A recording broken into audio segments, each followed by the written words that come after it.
ለሺህ ዓመታት አስበ ይሄን ትውልድ ማሸነፍ ካልቻልክ ፐርማነንትሊ ኒውትራላይዝ ማድረግ ካልተቻለ ለሀገር ለህዝቦቻችን ድጋሚ አደጋ በማይሆንበት ልክ እንዲቃጅ ካልተደረገ በጣም አደገኛ ስለሆነ አስተሳሰቡን ለማሸነፍ ደግሞ በጣም ብዙ ስራዎች መሰራት ይኖርባቸዋል በጣም ከፍተኛ ስራዎች ኢቭን ትግራይ የሚባለው ለምሳሌ የናይጄሪያ መንግስት በቢያፍራና ትግራይን በለፈው ስንሰራ ያላነሳነው ነገር ነበር ለምሳሌ መጨረሻ ላይ ቢያፍራ የሚባል ነገር ወንጀል ነው የተደረገው ናይጄሪያ ላይ ቢያፍራ የሚለውን ቃል በራሱ መጠቀም ወንጀል ነው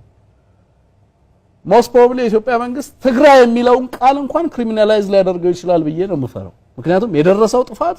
እንደው ዝም ብለን ይሄንን ስም ያሽሞነሞነን ይዘን የምንቀጥልበትን ሁኔታ የሚፈቅድም ስላልሆነ ማለት ምናልባት ወደ 4-5 ክልልነትና በዞን አስተዳደርነት የሚዋቀርበትን ሁኔታ ፈልጎ ይሄንን የክራይም ኢንተርፕራይዝ የሆነ ክልል ፐርማነንትሊ ከነስያሜው ከኖሜንክላቱራው ሳይቀር